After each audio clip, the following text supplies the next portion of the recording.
I'm coming to you today from sunny, for the first time in a while, Redondo Beach, California. So it's very nice out here today. Um, and I do want to welcome you to this Spark Show. And it's really wonderful because Lee was very accommodating. This was supposed to happen next Thursday, but we are right in the middle of moving back to the East Coast. So I did have to move it up. I don't even know where I'm going to be next Thursday. So I was super happy that we could do this today. And this is the 19th annual Exploring the Light photo show. And so I'm really, really pleased to give you a little sneak peek. As Lee said, the exhibition will be hung soon at the Lone Tree Art Center. And I think it begins on the 26th of May. Is that correct? And will be hung through July 18th. And does that include Best of Show? I believe it, no, it doesn't. Best of Show goes up on July 18th. Oh, fantastic. So that is the nice thing about this show, is that if you do have a chance and you're local and you do have a chance to go and see it, it is a juried show. So it wins awards, and then the people who win awards for their images get to submit 5 images, I think, and then come up for Best of Show. So it's really an outstanding photo show, and they do it for once a year, or is it twice a year? Once a year? Just once a year, yeah. Okay, great. So today we are going to look at 4 images from that show, and we'll go through each of them. And as we do with any image, but particularly photography, because the unique thing about a photographic image in a show like this is that while we may recognize the location or some individual piece of the work, the image, for the most part, it's probably the first time we've ever seen it.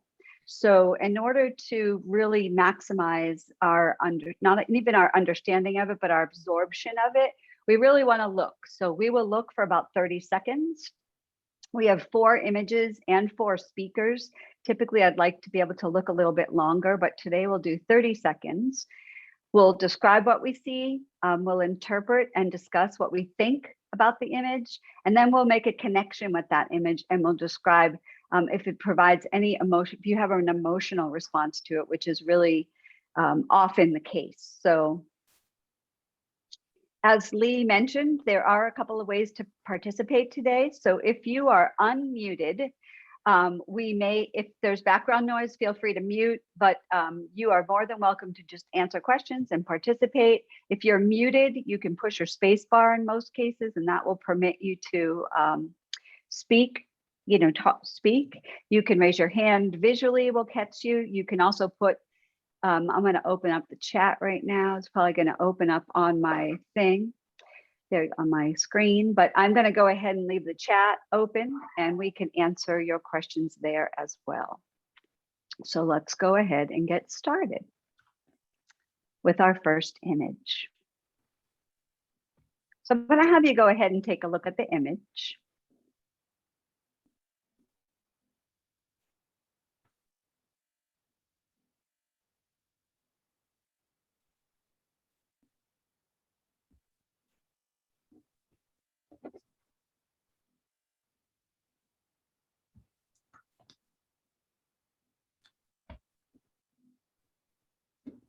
And that was a quick 30 seconds. Feel free, of course, if you are not participating or speaking quite yet, to continue, of course, to kind of look at this image. But if you had to use one word to describe it, what would that be? You can speak it or put it in the chat. Action. Action.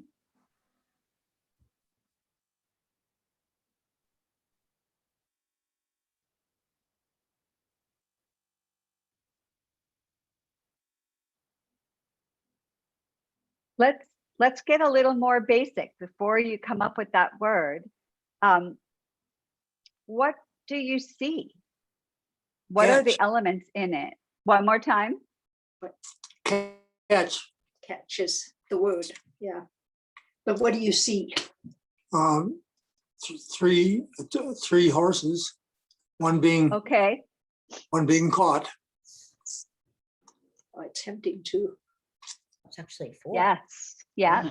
So there's a lot of horses in there, but we're looking at, so we see, let's count them. So we have this with a rider. We 4. have this, yeah, horse without a rider. We have this horse, and then I'm pretty sure there's a rider on a horse back here. Oh, yeah. Yeah. Yeah. Mhm. Cowgirls. Cowgirls, very observant, excellent. Yes. Oh. I think this is the So- first time I ever understood the expression, let's hightail it out of here. Is Sandy, that- you are right. Exactly. That is a very high tail. And is that what you meant? Did you notice the movement of the tail of this center horse, or just the overall composition? That's the first thing I saw, and I just said, wow, that's what hightailing it out of here means. Yes, absolutely. Where could this have been taken? Wyoming, Yeah, Wyoming, yes. Colorado, Mhm. New Montana, Mexico. out west. Yeah, yeah, absolutely, absolutely. Lots of open land. What do you think from a compositional perspective? Just what do you think about the use of monochrome, the black and white? It's awesome. Yeah, very Isn't it? effective. That's effective. Yes. Yeah. How does it change, do you think, your response if it were had it been in color? That's a poorly worded question. How does the use of black and white enhance the photograph versus having it been in living color, as they say? I think Focus more on the horse that's in the lead there. Mhm. there's more definition in the other horses. Yeah. Yeah, absolutely, absolutely. Looks. Okay, any other comments about the image itself, You want to say something? Go ahead. just about what we see? Any other details that you're noticing? Oh, I just wanted to say, that was, it's like, boom, and then. Yes. No, where is your 1, 2, 3, 4, 5, 6? Mhm. Yeah, Donna, you are exactly right. I feel the same way about that boom, right? That front horse really has like a visceral reaction. Mm-hmm. Yeah. So do you get a particular emotional response when you look at it? How does it make you respond?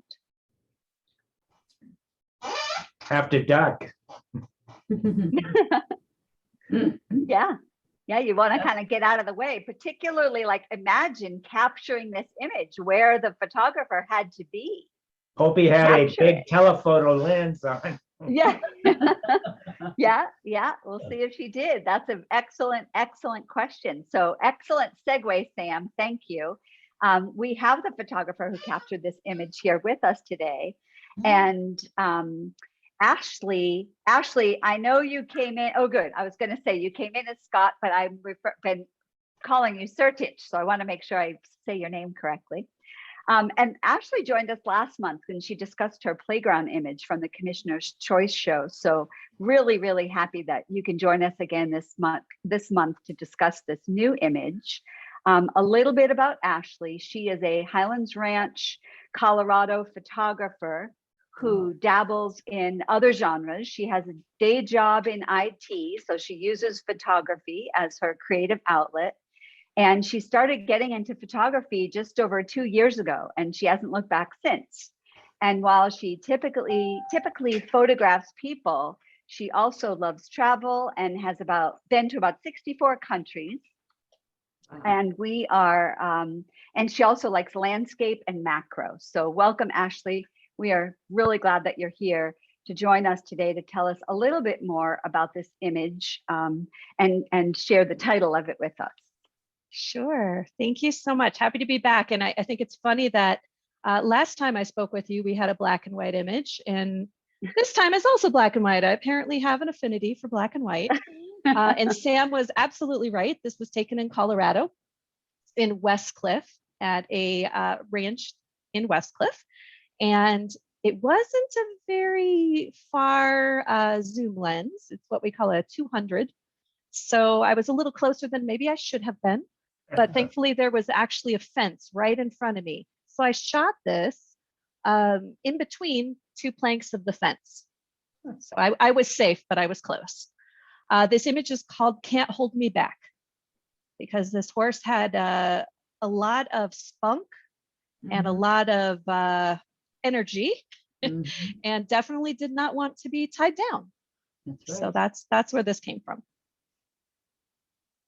Excellent, excellent. And does anyone have any questions at all for Ashley while we have her here with us? This is Gary. I just wanted to make the comment. When I saw this and you asked for a single word to describe it, freedom was the one that came to mind for me. Oh, Excellent. And in this case, it's the freedom of the horse, but the ropes behind it threaten that freedom. And it's like, how much longer will this horse have this with freedom? Yes, absolutely, absolutely. Excellent. Well, thank you. Thank you both. Thank you, Gary.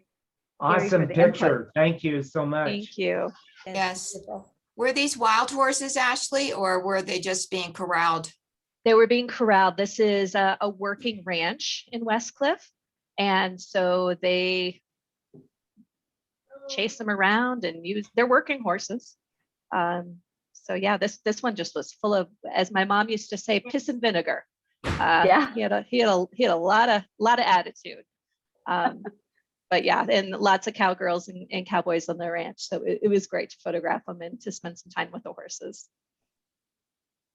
Well, thank you. It is a great image. And again, I don't get the scale obviously on this, but I'm sure it's going to look fantastic when it's hung in the lobby of the Lone Tree Arts Center in a week or so. All right, we are going to move to our next image. Same thing, 30 seconds.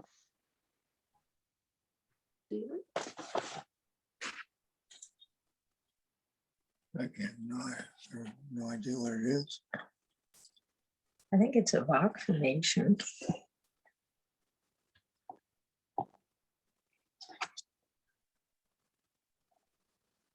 So same thing. I'm going to ask if you have one word to describe it. Feel free to, what do you see? One word first, if you can think of one word to describe it.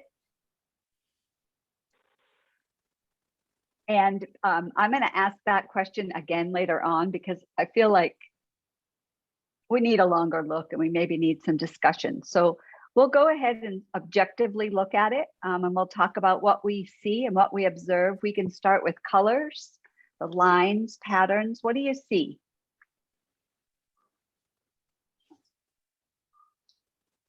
What do you think? Looks to me like flowing lava. Ah, okay.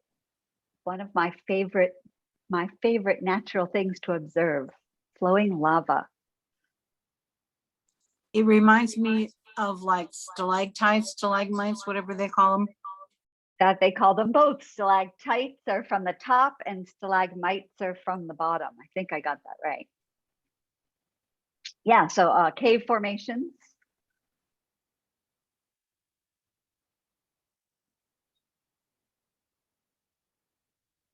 Where could this have been taken?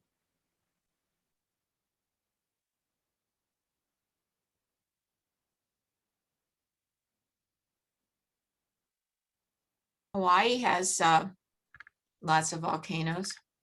Mm-hmm. Yeah, yeah. If we're thinking it's volcanic, Hawaii. How could it have been taken? That was my question when I first looked at it. How could you get a shot like this?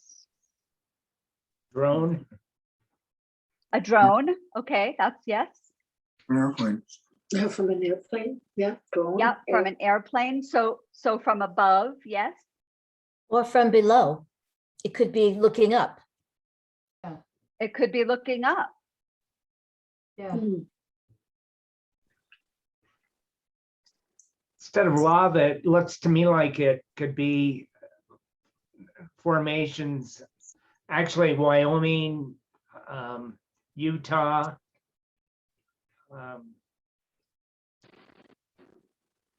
Yeah, yes. Wyoming, Utah, the areas around Colorado. Mhm. Painted desert. Well, again, we are very, very lucky to have the photographer who took this shot with us today, Peter Ronda, who participated a while back and joined us with a discussion of another one of his image in an earlier photo show. So welcome back, Peter.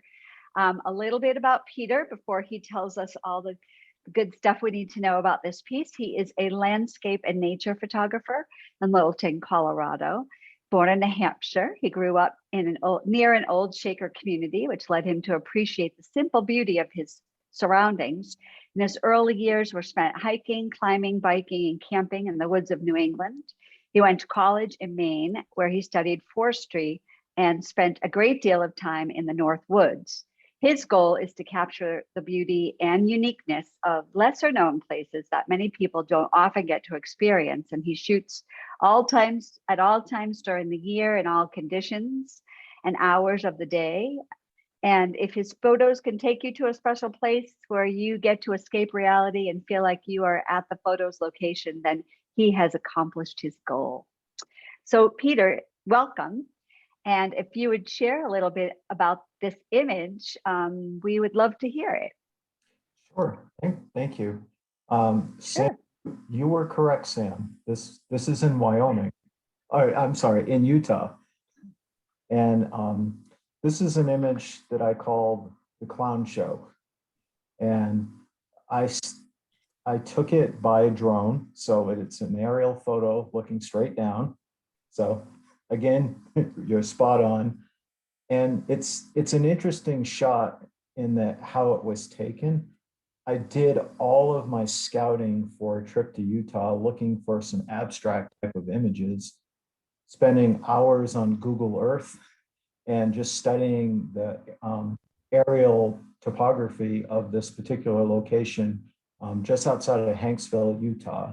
It's in a BLM property. It's not a state park or national park. It's really in the middle of nowhere. And there's not a lot of people that go out there. And I found this location. I marked the GPS coordinates through Google Earth, stored them to my phone, and then drove out there. And I got fairly close to the location and then hiked in. And then I could not quite get to this location just because of the topography. So then I sent my drone up, turned the video on, pointing straight down, and flew around until I eventually found it. And then composed the shot the kind of the way that I envisioned. And as soon as I saw this, I just immediately smiled. It just reminded me of a clown, of a smiling clown, kind of performing a clown act. And the frilly images down around the bottom of it just kind of looked like a clown, kind of like part of the costume. And then the section of rocks that are kind of in front of them, to me, kind of reminded me of like little kids, just like, tell me more, show me more, just being really kind of drawn into this show that he was putting on. But the reality of it, it's just a rock formation. Really interesting area. There happens to be a Mars Desert Research Station not far from here. It's just a very desolate, dry, and not a very habitable area. There's no vegetation at all. But as soon as I saw this on Google Earth, it just made me smile. And I got this exact same response when I was flying my drone overhead. And when I fly my drone, I'm literally using my phone. Actually, I can show you. This is, well, it's being blacked out. Oh, yeah, to put it in front of you, yes. So it literally is a little remote control unit attached to my phone. So the image gets projected onto the phone along with all the flight information. So there's not a lot of screen there. It makes it kind of challenging when you shoot in the field because of the sun and reflections going on. But I found it, I shot it. I'm super happy with it. And I was really, really happy to get it accepted into the show. So Yeah, I'm it glad is a you guys great enjoyed it. image. It's It's really beautiful. I worked with BLM in Utah one summer, so I saw a lot of things similar to this is what made me think that maybe that's where it was. I actually see feet where you're talking about the Yes. children, Yep. 2 or 3 monsters' feet or feet Yes. or Yep. Yeah, here, right, I see a big toe here, yeah. exactly.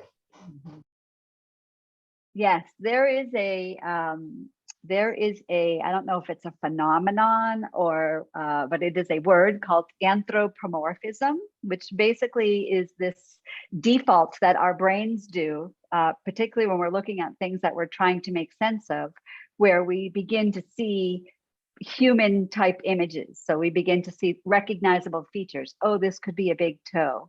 Oh, this could be an eye, and this could be a mouth. When in actuality, as Peter said, they really are just rock formations that are randomly formed. I'm glad you brought up the note about the Mars piece, because this Peter sent this secondarily, and I'm quite grateful for it because we have been also doing some traveling, and the next spark is going to be on those travels. And one of the things that I am noticing, you know, Mercury, Venus, Earth, and Mars are all the rocky planets. And I am noticing that several of the locations we have visited, and this particular photograph in general, really are so Martian-esque to me. And both Peter and Gary have Martian-y type backgrounds today. Just that iron in the Earth's, in the, when I say Earth with a lowercase e, so in the composition of the material that's on that planet, I was really astounded by that. So thank you, Peter, so much. It was just a great image. You're welcome. Really awesome.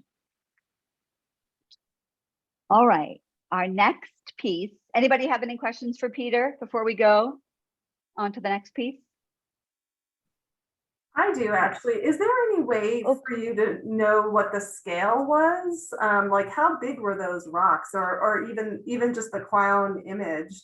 It's so funny. It's really hard to put things in perspective because there's nothing of sort of a known, like I know what that is. So in proportion, it looks like it's, you know, 50 feet tall or whatever. I'll tell you that I think my drone was about 400 to 500 feet above this in order to get this all in. And I really could have used to have gone higher. Yeah, it's really hard to get a sense of scale out there. Cool. Good. We're getting lots of nice comments in the chat. It is a beautiful picture. And so I'm so pleased it was included. And it is the only drone piece we're looking at. I think maybe there were 6 drone pieces in the show. So fantastic. Thank you so much for sharing it. So now I'm very excited. I'm sharing this next piece. We'll do the 30-second look. Beautiful, isn't Do waterfall. it? Mm-hmm. Yeah, it's gone too, actually. But beautiful. Yeah, this piece has a lot of elemental aspects to it. There's a lot going on. So what first catches your eye? I heard Annette chatting about a few elements on this side. What are you seeing? What do you see, honey? Two waterfalls. Yes? Beautiful. Yeah. really beautifully captured, right? So 2 waterfalls here, not only the waterfall, but like where the water is coming from to fall down. And then this gorgeous sort of branching that naturally happens as it's falling into the water below. What drew your eye first? Was there a piece that drew your eye in first?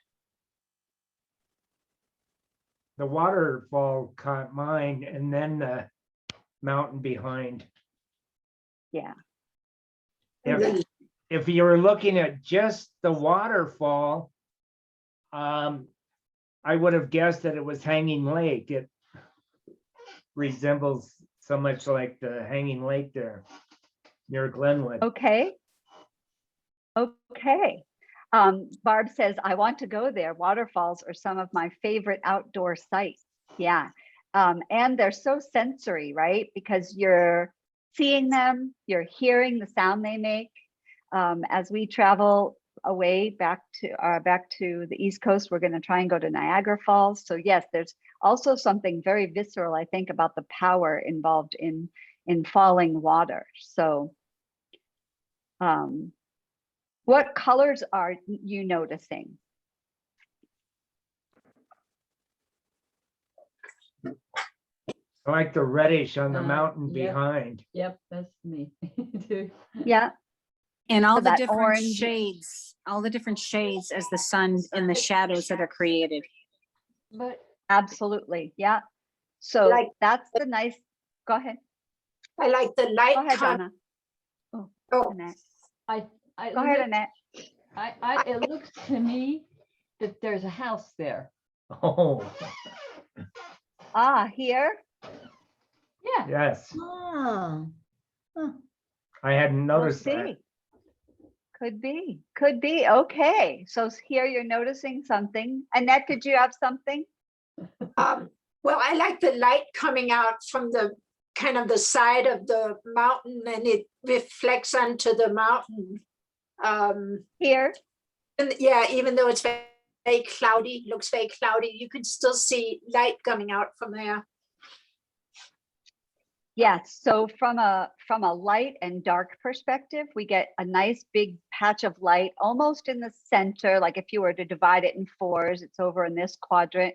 And then we get the light, the white from the waterfall. And then we get that reflected light to make this side of the mountain darker than this side where no sun is hitting it. And again, there's so much texture in this. We have that rock, we have the grass, it might be a mossy kind of grass. This is one of those very transportive, everything has been so far, but this was a very transportive piece for me. I felt like I could be standing here, looking down and just taking it all in. Any other thoughts before we hear? Do you have a particular word that comes to mind when you see this image? Drama. Emma. You said that. Yeah, it's fantastic. It really encompasses so much. It's so nature. Mm-hmm. So I am. Did someone have something before I introduce Gary?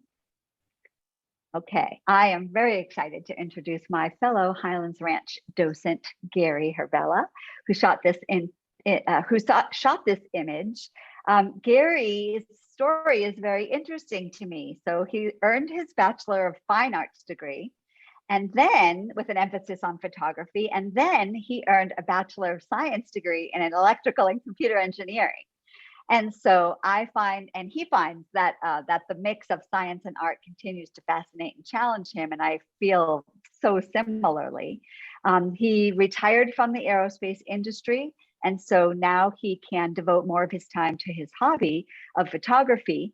And as he explains, the science of photography captures a sample of the energy present in a moment of time, while the art of photography expresses a sample of the feeling, the emotion present in that moment of time. And we are really delighted that you can be with us today in this moment in time to discuss this image. So welcome, Gary. Thank you. Now, this was taken in Iceland in September of 2019, and it's somewhat reflective of the overall Icelandic landscape. There is so much water there and so much of volcanic rock and very little else, really. I mean, it's almost entirely a volcanic island, and we were waterfall hunting all over the place and found this. Our guide basically brought us right up to the edge here. There were probably 40 or 50 people taking photographs at the same time, and somehow miraculously I was able to get a shot that didn't have any people in it. But the sunset, the waterfalls, all kind of soften the image. The mosses along the rocks towards the right and in the middle create another level of texture. And that was kind of really what struck me, was the texture all over the place. And it's a little misleading because just to the right of this, there's a bridge, and this river passes underneath that bridge and flows right into the Atlantic Ocean. It's right there. And in fact, where we parked alongside the road, we had to take a path that went kind of over the top of the waterfalls to get back to the car, because the tide had come in the meantime, and we could no longer take the trail that we had taken to get to the spot. So it was really quite an interesting place, and very representative of Iceland in general, and it gives you an idea of why I want to go back. I am sure. Gary and I were debating how to say the name. Kirkjufellsfoss, I think, might be how you say it. I think that's correct. And Lee was saying that she knows it's a photograph, but it almost looks like a painting. And I think perhaps that was one of the things that drew me to it too, that it was, I picked another image, another landscape where the photographer, I think it's Howard Harris's piece. When you go to see it, it's a beautiful image, but he applied the photography people out there can help me. You take an app and then you apply an effect to it that caused it to look like an oil painting or an acrylic painting. And so it modified the photographic aspect of the image so much that I almost chose I did choose obviously not to include it, and went with Gary's piece because it captured that essence of a painting in a photograph. And so really, really lovely. Love the colors. Really it was amazing. So thank you. I'm so glad you entered. I got an email from you that said you might not be able to. And then I was like, send what you have. And I'm so glad you did. So thank you. Fantastic. Thank you. Appreciate that. It's extremely beautiful. Thank you so much. Yeah. Yes. Yeah. Makes us want to go to Iceland now. Right.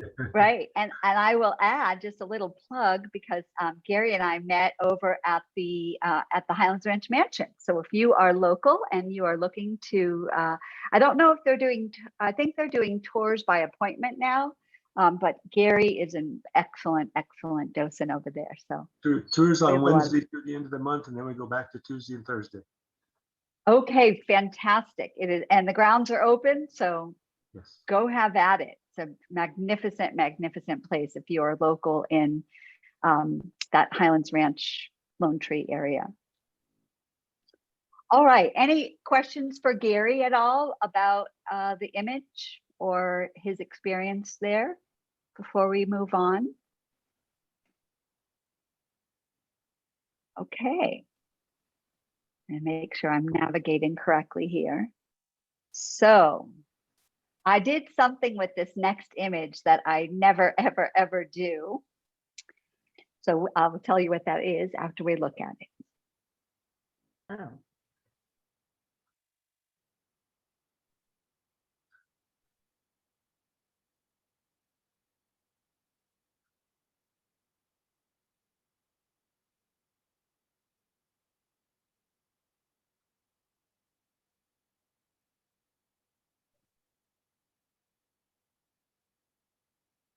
Oh, that's wild, isn't it?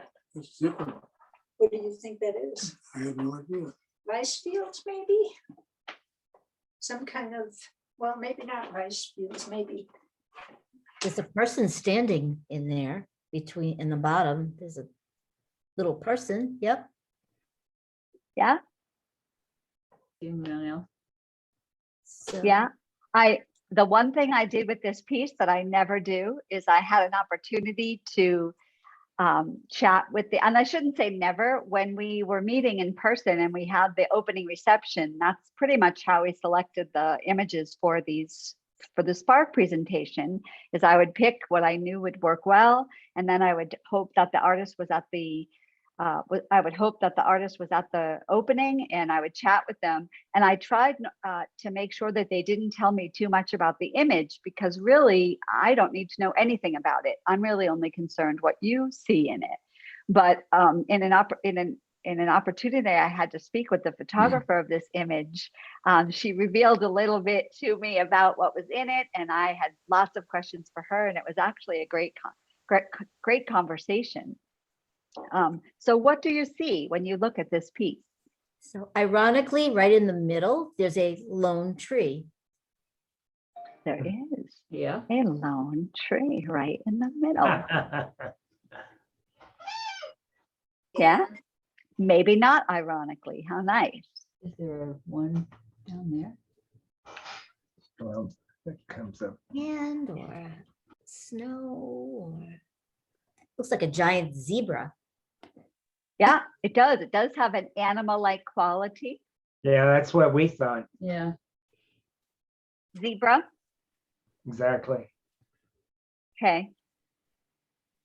Terrace farming? Terrace farming. Okay. What might you farm in that way? In a terraced farming this is a nice indication of it over here. It's just these, Mhm. I'm losing the word. I'm going to just say stick out, because that is a horrible way to describe it. But Protrusions, maybe? Protrusions. yes, these parts that are That's true. terraced, they're sticking out, and they're graduated in size, and you can see it again here. I hate to think of What about- creating those. Yes, yeah, because there are certainly, when you look at the scale of the size of this image of this person and where they fit in comparison to all of this, right?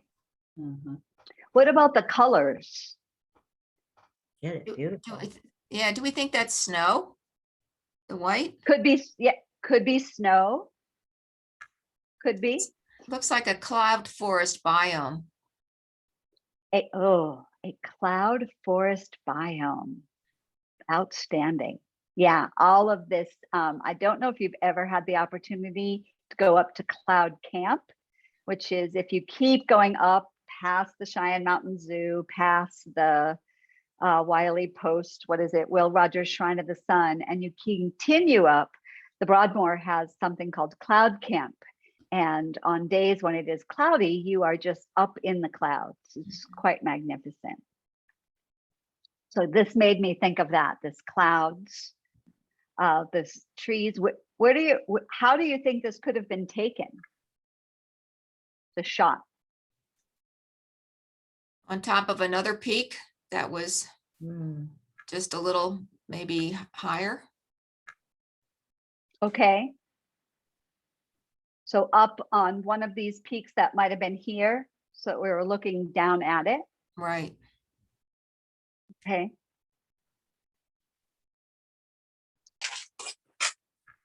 All right. And anything else you want to answer? I will say this, the detriment to having the photographers with us, it is outstanding to have them. But I think sometimes when people know the photographers there, they are cautious about what they share about the image. Although in photography, it's pretty straightforward, right? You're just picking out what you see. But we sometimes defer to the person who took the image. And in this case, that photographer is Jane Richards, who is joining us today. Jane commenced her journey into the photographer's world approximately 10 years ago with the encouragement of her husband, who is an avid and accomplished photographer. And since that time, she has enjoyed the challenges and wonderment of photography. She is a recently retired accountant, a travel photographer, capturing the many diverse cultures, customs, and landscapes. Her travels expand to Europe, Africa, Asia, and Peru, and she loves the study of light and how it can impact the subjects. During 2020, when travel ceased due to the COVID virus, she commenced a backyard photography project, which resulted in discovering many birds and critters that visit one's backyard. And she said it was so much of fun and great learning experience. And I know many folks have done that, have really just kind of turned to their own surroundings to capture all sorts of images and experiences that they previously might have had to seek outside of their own backyard, so to speak. So welcome, Jane. We're so glad you're today, and so glad you're with us, and really excited to hear a little bit about the image from you. You bet. I had the opportunity to visit China before COVID hit, so some of you are right. These are terraced on the landscape there. It's the Longji terraced rice fields.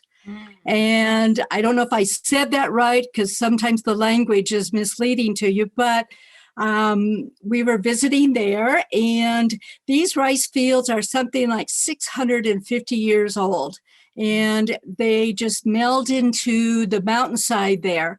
And the area is called Dragon's Backbone. And what you can kind of see is the backbone of the dragon, but the terraces are like, they say, the scales of the dragon. And so those terraces are maintained by the people there and planted every year. And a lot of them are already prepared. This was in the early part of the season. And the ones that you see in white are just flooded with water. And the reason it's not bluish in tone, it was kind of overcast and a rainy day, but that's why you get the beautiful clouds that are up above, engulfing the mountains there, the mountainside. But you see some of the people in there. I think this lady that's down there in the middle that you pointed out, I think she's got a lot of work ahead of her. She's probably overwhelmed by looking at what I've got to do, and I'm way behind all the other people on getting my fields prepared. Further to the left of her, a little bit upwards, you can see a green patch further down, a little bit further down. There we go, a little green patch in there, and that is the nursery, where they grow the rice in the beginning. Then at a certain point, after they have their fields ready, they transfer the rice to the fields and plant it. And it can be very beautiful with the greens in the summertime, and then it even turns reddish orange in the fall, which I did not have an opportunity to see, but I would love to. To get to that point, you're absolutely right. I was there with a group of photographers, and only myself and the guide hiked up there one evening, and it was a very long, narrow, steep, slippery little path because there's little rocks on it to walk up that the native people there work on the fields. And it was quite a hike, I'll tell you, to get to that point, to that platform. In the front, you can see how steep it is. Some of the lines there of the terraces. So I found it just beautiful and flowing. There are a few other photographers there, and sometimes they were looking another direction, but I liked the scene here because I could see it's almost like the dragon's backbone tail you can see with along the line, and then the scales, but it was so fluid and flowing and could tell the story of what was happening there. So you can sometimes see in some part of it where water is draining down from one terrace to another, And there's a lot of things to see within the photograph when you study it for some period of time.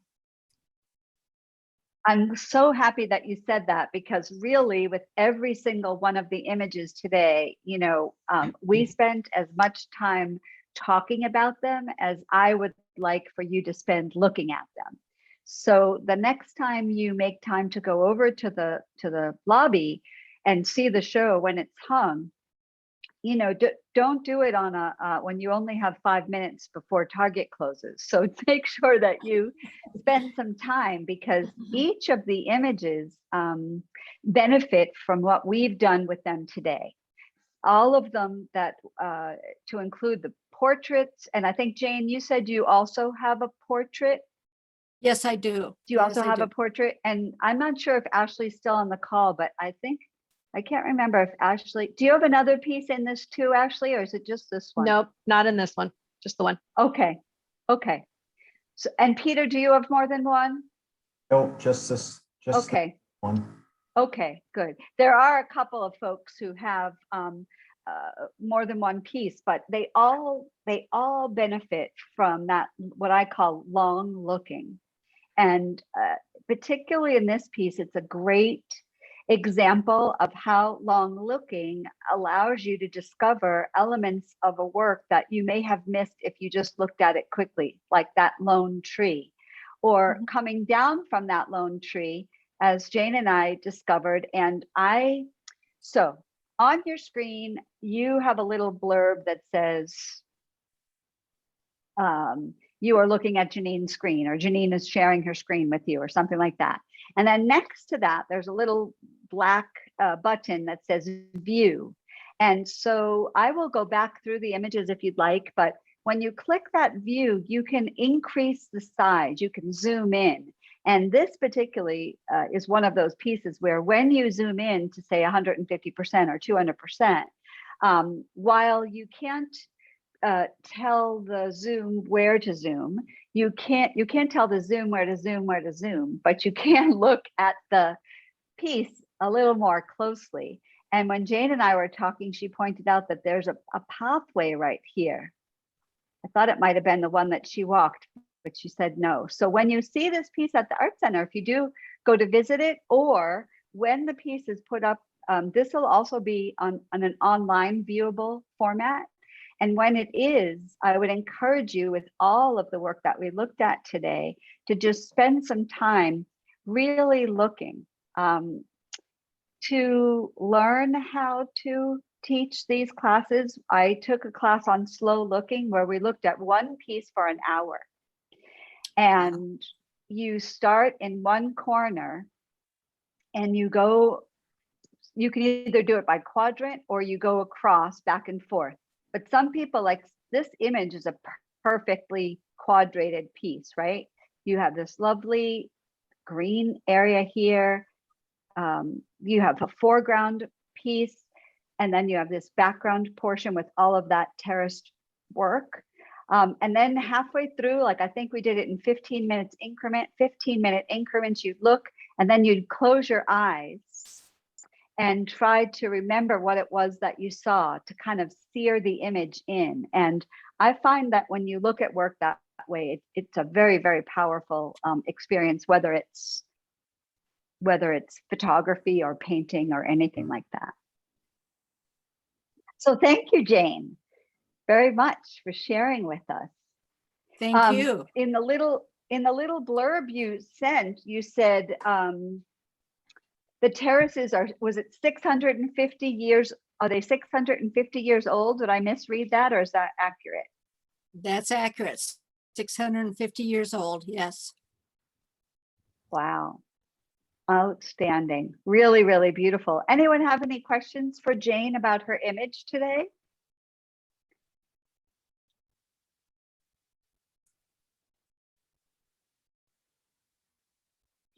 Tell me again the country. China.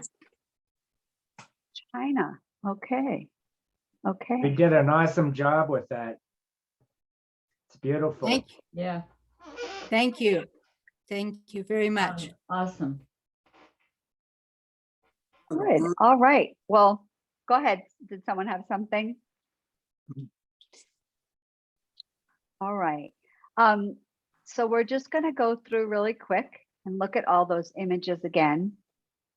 So we had Ashley's image. Remind us of the title. Sorry, I had to go off mute. Can't hold me back.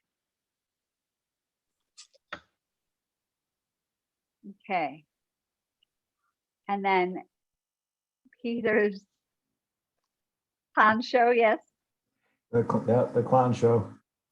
The clown show or just clown show? I know that those are important. Yeah, no, it technically is clown show. Okay. Yeah. And then Gary, did you have a title for this piece? Oh,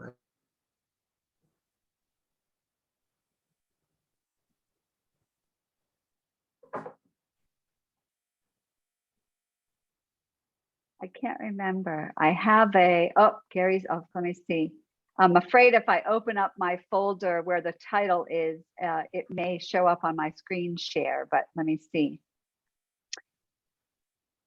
And then I'll find Gary's title, and then Jane's was Dragon's Backbone. Is that right? That's correct. All right. So you can see all of these pieces, as well as many, many other pieces in the show that is going to be hung soon. Ideally, if you can't get in to see it in person, which we are actually timing a visit to Colorado for a very quick 36 hours or so. And I'm hoping to slip in to see it because I can't wait to see how it's all put together. But the show will also be online. And I'm pretty sure last month's show was online too. And if you missed the virtual last month's show, they have also put up, I'll have Lee share it in the chat or send it out in the post email. They also have been recording our Spark sessions. So not only can you see the last show, but you also can see the previous Spark sessions that we've done. So it's really, I actually love the, I think this is Robin's mom. Let's see, they might have come in right at the end, but all of this will be recorded. And so you can go back and take a look at it again. When you look at this on when you watch the recording, you also may be able to, if you're watching it, depending on the device, you may be able to enlarge it. And that's what I was going to say. If you watch on the virtual, if you look at it on the virtual, you may be able to enlarge those images too, to see some of the details. Okay, and Lee just put that chat in there, just put that in the chat, which is great. The last slide I have for us today, I'm sorry, and I'm going to go through Jane's again too. But the last slide I have, basically, thank you so much, but thank you to our photographers who shared with us their work. I put there, I'm going to actually lift these if I can. I'm going to have to go into my PowerPoint to do it, but I am going to lift these websites, and so you will be able to access these specific artists' works. Also, oh, that didn't come out as a hyperlink for some reason. And Gary, all I found for you is your Flickr feed. So I put it up there because you had some great images up there. And but thank you very, very much for participating today. It was a quick, the show isn't even up yet, so it was a quick gathering together of everyone, but I do appreciate it. Does anyone have any questions or anything to add before we close? I see that the Sullivans just joined us, but we ran from 1:30 to 2:30, 12:30 to 1:30 where I am. And so this was recorded, and we'll be able to get a link to the recording out to you. So you didn't miss anything, no worries at all. I would like to congratulate Peter, Ashley, and Gary on being finalists in this show. Thank you. That's sweet, Jane. you. Thank you so much. Yeah, it's exciting. I'm not sure when the jury, the juror is going to be, do they wait till after they're hung or do they decide before they're hung? No, it's after they're hung. And I think the juror will be here either Wednesday or Thursday of next week. And I'm not sure when notices will go out, but it'll be sometime after that. And then are you doing, I think you told me this, you're doing a different kind of reception this time? Are you just having the artists and their families? Yeah, because we're still required to social distance, we are going to have a smaller reception than normal. Normally we would invite the public to it, but this time around, I believe it's just the photographers and maybe one guest that will be invited. So if you haven't heard anything yet, you will pretty soon. Okay, good. And I also want to congratulate Lee, who received a promotion last week, to artistic director at the Lone Tree Art Center. So that is awesome. Everyone is going to benefit from her involvement now in the selection of the shows that come to the Lone Tree Art Center. And she has assured me that she will still be helping us with our sparks. So it was a selfish thing, but I was like, please just continue to be with us. So I was quite happy on that. So Thanks. Thank anybody have any other things? It's just 1:30. I know typically we hang around for another half an hour. So I know some folks had to pop off, but thank you all so much for joining us today. It was really a great selection of images. Great, good job. Thank you. It was Thank very you. good. Thank you. I have to you. pop. Thank you. Sure. I do just want to mention that our next Spark is going to be on June 24th, again with Jeannine talking about her travels to national parks and looking at some monuments as well. So hope you can join us for that one too. Thank Should be you. fun. Thanks Have so a good much, day, everyone. Bye-bye. Thanks everyone. Bye, Thanks, everyone. Peter. Good to see you. Good to Bye. see you. Bye, Jane. Bye, Bye. Gary. Thank you. Bye-bye.